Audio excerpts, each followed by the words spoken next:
They weaponized this government for 4 years, and the weaponization has ended under Donald Trump. No longer will they weaponize the government. No longer will they attack people with lawsuits, with crimes. What they've been doing to this country the last 4 years was horrendous. It's ended now. And we're going to look at everything. We're not going to leave a stone unturned. And that's U.S. Attorney General Pam Bondi with me on Mornings with Maria on Fox Business, vowing justice for those responsible for weaponizing the federal government against President Trump and his allies over the last 10 years, causing irreparable harm to the country. Former FBI Director James Comey is set to be arraigned in a Virginia federal court this upcoming Thursday on 2 counts of lying to Congress and obstruction of a congressional proceeding that stemmed from the testimony that he gave in front of the Senate Judiciary Committee on September 30th, 2020. Comey says he's innocent of the charges. Joining me now is former California Congressman Devin Nunes, who, as House Intelligence Committee chairman, exposed the entire Russia hoax some 7-8 years ago. Devin, it's great to have you this morning. Welcome back. Thank you. Great to be with you, Maria. I want to get your expectation of more charges to come against Jim Comey and more of his colleagues who worked on the Russia collusion story, pushed it through across the world. What are you expecting? Look, I'm expecting a full investigation. If you look at the transparency that's been brought by the intelligence agencies under Trump, unprecedented level of transparency where we're now finally getting out documents that the American people had never seen. So I think you're beginning to see real clairvoyance on what happened between 2016 all the way to the Mar-a-Lago raid. And I think that's where, culminating with the Mar-a-Lago raid, is where I think I really still have a lot of questions of documents that really need to get out there. And I think an investigation needs to kind of start there and go back, because we know for sure what happened in 2016 that Comey was well aware of, is that this was all, the whole Russia hoax was all designed to get Trump, because they were worried about her emails coming public back in 2016 before the election.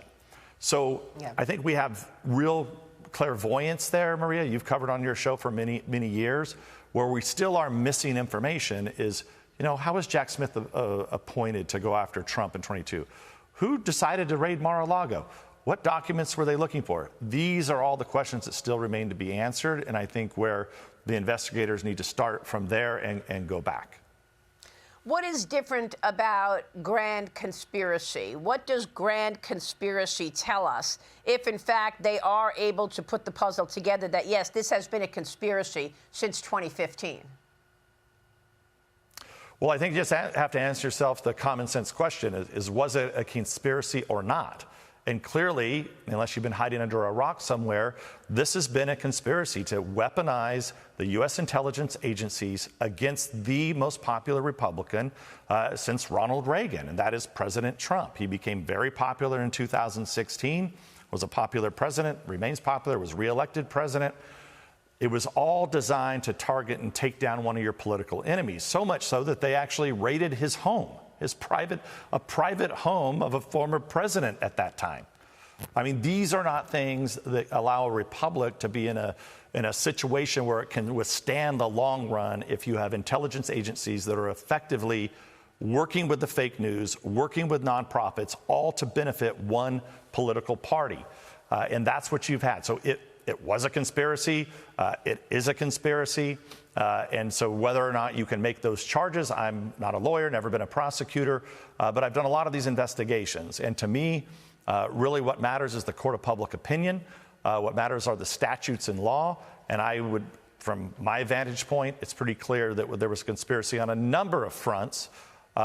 Most importantly, I think lying and misleading, I think that's a key word, misleading Congress and other investigations. As you know, there were, some 5 different investigations that occurred over the last 7 years as it relates to the Russia hoax, Ukraine impeachment hoax, and all the other hoaxes that did what? Targeted President Trump and his family.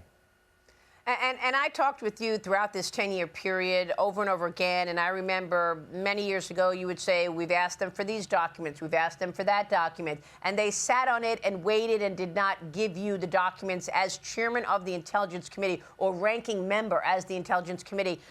You demanded these documents. Tell us how specifically Jim Comey and others may have misled you and the Congress. Yeah, well, I can say this, is that those days are over, right? Now the president has made me chair of his intelligence board. We are working to help declassify where we can all the information that you now are seeing come out. Where I think where it's pretty clear is let's talk about two interesting dates, Maria. One was in August of 2016. In the Obama White House with Biden and a bunch of other cast of characters there, including Comey, including Brennan, where they are told by Brennan that, hey, there's a hoax going on. That's my word. That basically they're looking, the Hillary Clinton campaign and the DNC are looking to frame President Trump, or at that time, candidate Trump, with this Clinton email scandal. If and when these emails come out, they wanted to make it look like it was the Trump campaign working with Putin.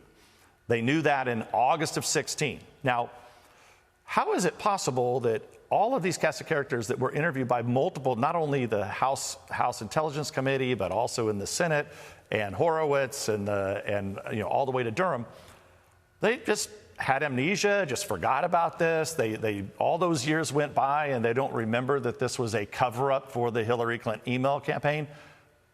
Nonsense. We know that's not true. They had to have known it. So what's the other important date? The other important date is in August, ironically, almost 6 years to the day, August of 2022, where they raid Mar-a-Lago. Many of the same people were involved in that. Not Comey, because he had been fired, but others who had been in the first Obama term all the way through were then put into the Biden term. I mean, people like Lisa Monaco, who was the Deputy Attorney General. I find it hard to believe that she was not behind and had knowledge about what happened at the raid of Mar-a-Lago, because I believe that Garland, although maybe he knew about it after the fact, but if you remember, he didn't seem to know much, and they didn't find what they were looking for because it took him 3 days after this magnificent raid with all the cameras there that clearly were tipped off about this Mar-a-Lago raid happening on President Trump. Miraculously, they didn't find anything, and it took Garland 3 days before he came out and made a statement. Wow. And Lisa Monaco got a big job now. She's the president of global affairs at Microsoft, which I reported first. Look, I've got the majority staff report right here on the intelligence community assessment of the Russia influence campaign targeting the 2016 election. You believe that was one of the things they were looking for when they raided Mar-a-Lago, but it wasn't there.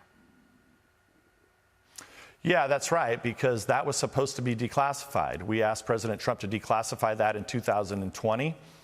We were told that it was declassified. We thought that information was going to be at the archives, like all the information should.